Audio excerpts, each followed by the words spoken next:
The Bureau is extending the filing and the payment of tax returns to August 17, 2026 due to the recent heavy rainfall. And for those unable to submit tax returns through the EBR form system, nag-issue rin ng advisory si Bureau regarding that, mukhang unavailable siya due to technical issues and wala pang announcement kung kailan maayos.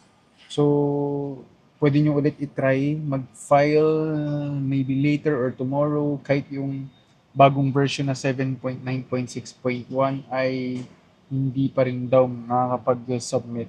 And please check this memorandum to see if part ka ba ng affected areas because hindi lahat ng district offices ay part ng extension. And lastly, make sure to save this video or the memorandum for future references because baka a few years from now, sasabihan ka na nag-late filing ka and mapapakita mo to.